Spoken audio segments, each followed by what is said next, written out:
Hey everybody, Sneaky Narcotic, back at it again with another YouTube video.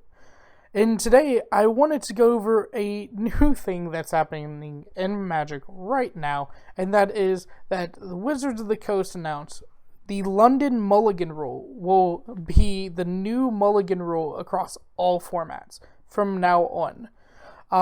They did this today. I saw it actually on Twitter first, but I did pull up this article I guess for background, but basically, from now on, the London Mulligan rule will be the Mulligan rule for the remainder of Magic until they change it again.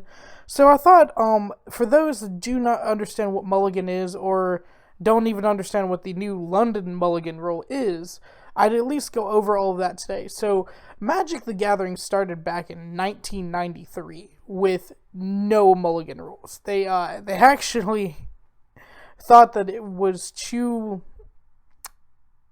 It would celebrate poor deck making to have a Mulligan rule, and I think it says here. The first Mulligan was actually the Vancouver Mulligan, and it didn't happen until 1994 is when they brought it in. The first Mulligan, the Paris Mulligan, the Paris Mulligan happened in 1994, and it actually didn't have too much of a difference other than instead of drawing your first 7 cards and keeping them, you would draw your 7, decide you don't want to keep them, and then shuffle your deck, draw 6 instead, and decide to keep them or not, and then do this all the way until your hand is either satisfied or is 0. In 2015, they actually introduced the Vancouver Mulligan, which is what we use now. The Vancouver Mulligan is the same thing as the Paris Mulligan, except for it adds this little part at the end that you can scry one once you are satisfied with your hand.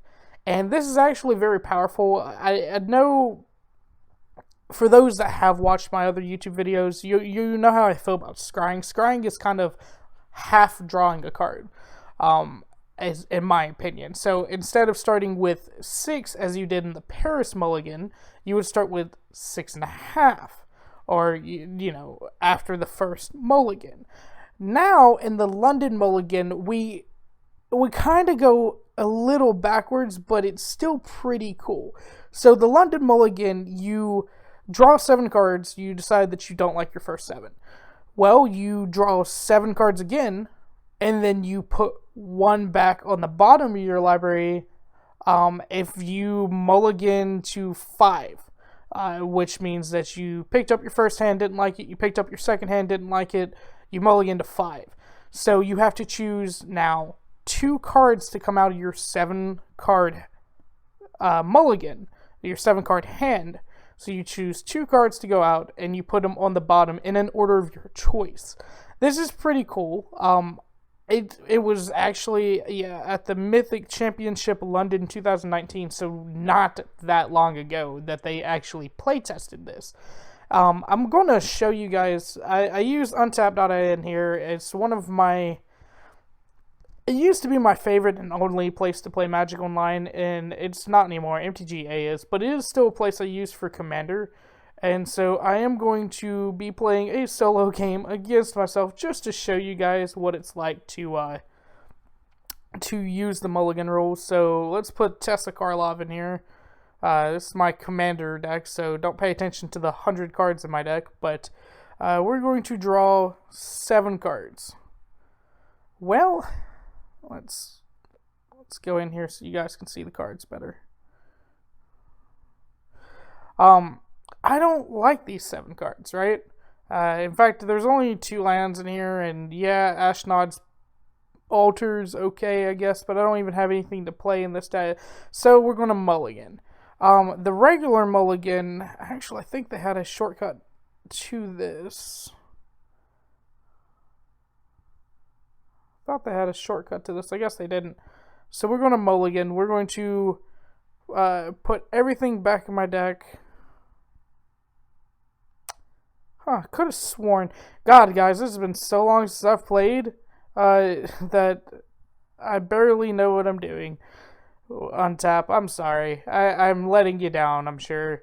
So we're just going to put everything back in the deck, shuffle it. We mulligan once, so in the original, well, I guess in the original, they didn't mulligan at all, but in the original in the Paris mulligan, I would just draw 6 cards here. And say, keep or no keep, right? Well, in the current game, I would draw 6 cards here. We're in the Vancouver ruling, so I would be able to scry one. Look at the top first card and decide whether I want to put this card at the top of my deck or the bottom of my deck. Let's say I want to put it at the bottom. And there it is, all the way at the bottom. Well, the new ruling says, let's just go ahead and put it all back in. The new ruling says that I would be able to draw 7 cards. Right there. I don't like this hand, so let's put it back. And mulligan once, right? So here we go. We're going to mulligan once. Draw 7 cards.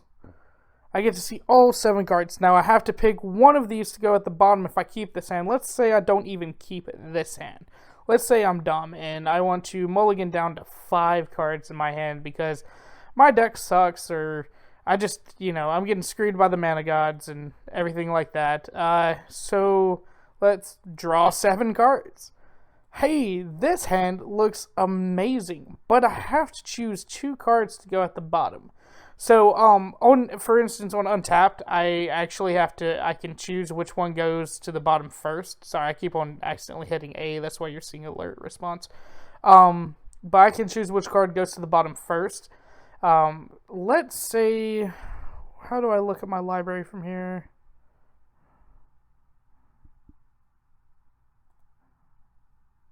Yes, okay. So now we have from the top of my deck all the way to the bottom. Let's say I put them right here all the way back. Can I do it? Can I do it? Can I do it? Uh-oh, it went somewhere. Alright, let's draw a card. This is the 7 cards I decided to keep, okay?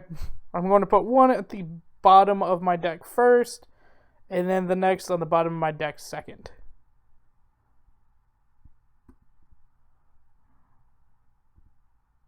Where are these cards going? God, I'm so sorry, guys. I wanted to try to show this off the best I can in Untap. I love Untap, but sometimes just the mechanics of Untap are ridiculous. Let's see if we can scoop. I don't want to sideboard. Close. Scoop cards. Start new game. We're going to insert. Do I have a non-commander deck in here? Ref caption. It's a commander deck, aren't you? Damn it. Alright, well. Anyways, guys. So that's basically what you do. You draw. See. Let's just go ahead and try to do it again. You would draw 7 cards, right? And you would put one to the bottom first. I'm going to put my land in my land. I don't want any lands in my opening hand. And then we'll expand, see if it does it this time. Ugh, it doesn't. But as you can see, if I was to reveal the back card here, hello. As you can see, it is one of the lands, and then the other. So I can choose any order I want these in. Let's say I didn't like how I put it back. I can scry it like that, where this land, the stream is right there, and the Amonkhet land is behind it, or the Amonkhet's in front of it. Anyways, I hope this, even though it's kind of hard to do with a 100-card deck on untap.an, I hope this kind of gives you guys a background to what A, mulliganing is, and B, what the new mulliganing law is going to be. They said, in case I didn't say this already, that the mulligan law is actually going to be changed come M2020, or M20, as I call it M2020, but anyways. MTG Core Set 2020 will be when the London Mulligan rule will go into effect. And I think this is really cool. I think it's kind of interesting. It brings me to the idea that I consistently think of. Magic the Gathering is an always changing game. We have never had Magic the Gathering be only this type of game. It's not like playing blackjack every time. On blackjack, you either bust or you win, And so, in Magic the Gathering, you're consistently changing your hand, changing your decks, changing the way you play the game. And it is so good to see that the Wizard in the Magic the Gathering community has come up with this new idea for all of us to try until we go on to the next one. Excuse me. But anyways, guys, this has been Sneaky Narcotic, signing off.